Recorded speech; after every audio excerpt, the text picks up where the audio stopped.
This Luka news keeps getting worse and worse. It's still the dumbest trade I've ever seen in my entire life, as long as I've known the NBA, hell, in sports, period. So my problem is, the Mavs GM, Nico Harrison, talking about how he wants to implement a culture and like that, and talking about how, he wants to, defense wins championships. No shit, Sherlock, we know that. But in the NBA, it's hard to have a megastar. And I keep hearing these things about Luka's weight. Now they're starting to think they fired some of his staff that he was cool with since he's been drafted as a rookie, and they're just bringing up all this irrelevant that I don't care about. Because if the New Orleans Pelicans can hold on to cheesecake over teammates Zion Williamson, if the Philadelphia 76ers can hold on to always injury Joel Embiid, then I'm perfectly fine with holding on with Luka, even at 270, 280, 290 pounds. And when I see him at his press conference yesterday with the Lakers, he don't like he's 270 pounds to me.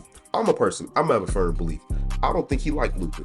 I don't think from the day that he walked in that door, I don't think he liked Luka. Because if you was fond of Luka, you would try to accommodate your superstar. You would want to know, hey, talk to your superstar all the time. Because in the NBA, let me tell you something about an NBA superstar. Especially megastars, they're hard to come by. Just like trying to get an elite NFL quarterback, they're hard to come by. Why you think why teams like the Cleveland Browns are always full of shit? Because they don't have that elite quarterback. Why you think why teams like the Sacramento Queens get superstars and then they end up fumbling? And speaking of fumbling, Nico Harrison, the Dallas Mavericks GM, he had Jalen Brunson. He really got nothing for him. Went to the Knicks. He didn't even get a pick, a player, nothing for him. Walked for free. Then you turn around, you lose Luka Doncic, for an older Anthony Davis, who I love AD, but he's going to be 32 in 2 months. And I love Max Christie, who's an excellent 3-and-D young player, who's only 21 years old, and a first-round pick. That's all you got? And then you turn around at the same time, this is a short-term window, because the Dallas Mavs, most of the guys on their starting lineup are in their 30s. Klay Thompson's in his 30s. Kyrie Irving's in his 30s. AD is in his 30s. So this is a short-term window that you try to win. Talking about, I may not be here for the next 4 or 5 years. Guess what? You would have been there if you never would have traded Luka. Because things would have come to the GM. If you can do your job and continue building championship teams around your superstar, your megastar, your global star like Luka, got no problem with it. But to sit here and trade him just because of weight concerns, the Pelicans still haven't got rid of cheesecake over teammate Zion Williamson. I'm just not comprehending this right now. So I'm at a firm belief as well. I'm the type of person, I believe when you have the best player on the floor, you're going to win that series. Let's go back to the Mavs postseason just last year. They faced the Los Angeles Strippers in the playoffs. Who won that series? The Mavs. Kyrie was doing his thing. Kyrie was an excellent Robin. But when you look at Luka, Luka was the superstar. He was the megastar. He won that series, the best player on the floor. Now, you go to the next series, the Oklahoma City Thunder. Mavs played excellent defense, excellent front court size with Gafford and Lively, who was a huge plus in that series on why we won that series. But also, who was the best player on the floor? Luka or Kyrie? Luka or SGA? Kyrie was doing his thing, but it came down to the two superstars. Because at the end of the day, it was only SGA and OKC. That was the only guy that create their own shot. Kyrie with Luka, 2 versus 1, wasn't gonna cut it. And plus with the Mavs' excellent defense and front court size that they was using on the rebounding and rim protecting, it wasn't even close. But still, it's a debate. Luka or SGA? Me personally, give me Luka. But this year, for sure, give me SGA. That's my opinion. That's the best player on the floor this year, and also he's my leading MVP candidate. Then you go to the Western Conference Final Series against the Minnesota Timberwolves. Ant-Man, Luka. Ant did look physically exhausted after that worrying 7-game series against the defending champion against the Denver Nuggets. But still, hey, at the end of the day, you do what you got to do, my boy. And he failed, and Luka, and we seen that game too, hit that nasty ass step back on Rudy Gobert right in front of his face and told him, you can't effing guard me. So we all know who's the best player on the floor. Then you go to the Boston series.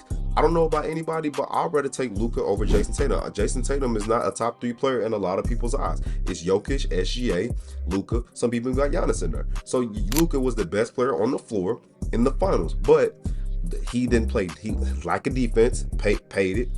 He also complained to the refs way too many damn times. And then you look at the other role players, they just wasn't making their shots. And then Kyrie Irving, I love me some Uncle Drew, was a complete no-show against the Boston Celtics. I'm talking about you're looking for his you couldn't find him. So now that's how basically the Mavs, they lost that series in 5.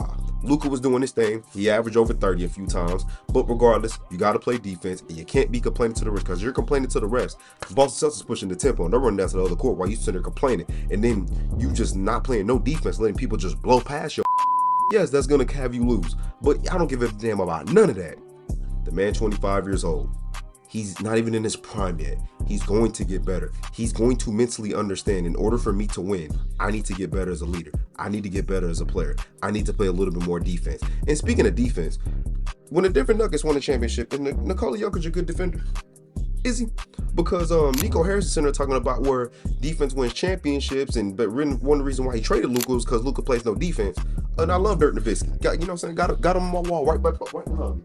But Dirk, when you was playing, did you win any when you won a championship? Did you win any defense? Did he? I'm asking Dirk. I'm asking y'all too. Did Dirk win any championships? When he won a championship, did he play any good defense? The last time I checked, when I seen Dirk in that finals, he was getting blown by like that. But regardless, though, I've seen plenty of teams where some guys can't play no defense, but they still find a way to win. And when you have two superstars like Dirk and Jokic who play no defense really, but they still win the championship, because you got great defenders around and you got excellent role players hitting their shots, knowing their role, doing what they're supposed to do. That was the problem last year in the finals. Yeah, Luka didn't play no defense. Yeah, he was complaining too much to the refs. But where was Kyrie Irving when we needed him? Where was the other role players when we needed them? Where was the PJ Washingtons at when we needed them? Where was the other guys who, Derrick Jones Jr., they had them wide open shots and they were bricking them? It was a brick city in Dallas in the finals. Even though they got there, I love the fact they got there. It was brick city. So now we turn around. Let's look at the Mavs now. You got two number two options in AD and Kyrie. Kyrie is at his best when he's a number two option. He's not a point guard. He is a two guard. So now it's a lot more responsibility on him to make sure the offense gets rolling. Now he's got to step into the role as being a playmaker, but Kyrie Irving is not at his best as a playmaker. Yeah, he's skillful enough. He can pass the ball. But at his best, he is a bucket getter. He is a scorer. Anthony Davis, I've seen him at times. He's not good at passing out of double teams. You swarm his ass, it's going to most likely end up in a turnover or out of bounds. He's at his best when he's a number two option. We've seen it with LeBron. He was a number two option. LeBron wanted to be the number one option, but he kind of seen AD, that's just not him. So now you have two number two options on your team. And understand, you're going to have excellent front court size now with Gafford and Lively and AD. It's going to be excellent front court. PJ Washington. But who is going to be the number one option for this team? Kyrie Irving has to be that playmaker. Kyrie Irving's not a playmaker. Like I said, he's a natural born scorer. When you go back and look, when he was with LeBron, he was a number two option. When he was with the Brooklyn Nets, he was low-key damn near a number three option because KD was going to be the number one and James Harden was the ball handler. And then when you go to Kyrie Irving and with Luka, they kind of struggled the first year that they started playing with each other, a few late months after the first year he got there. But then you turn around that next year, figured it out and took the team to the finals. So I don't know what this Mavs team is going to look like. They got, after the All-Star game, got like 30 games to try to figure it out. But they're the 8th seed right now.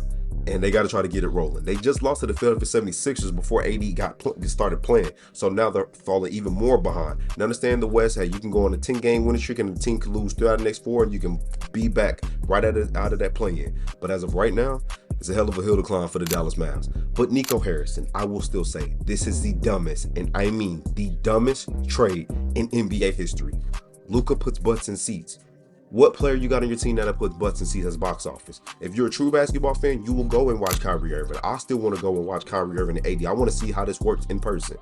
But Luka, your global superstar, I live in Dallas. We got people over acting a damn fool because Luka's not on this team no more. And it's warranted because he was the Dirk Nowitzki. He was the guy that was going to carry this next generation for the next 15 to 20 years like Dirk did. He passed the torch. Now you basically said, F that torch. This is a 2 to 3 year window. So after this 2 to 3 year window is done, what happens with the Mavs? What happens when these guys get older or say they want to leave? What happens if Kyrie Irving leaves? What happens if AD leaves? You're out of luck and then Nico's going to get his ass fired. And just real quick.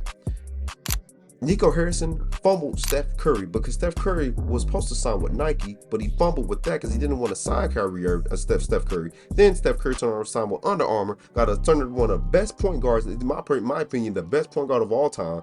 Then turned around, he got a lifetime deal with Under Armour. So he's fumbling everywhere you get. He fumbled with Steph Curry. He fumbled with Jalen Brunson. He fumbled with Kristaps Porzingis. And now he fumbled with Luka. It's time for him to fumble his out of Dallas. So y'all let me know what y'all think, man. Leave a comment in the comment section. Like the video. Let me know what y'all think of this trade. Like I said, I don't give a damn about his weight.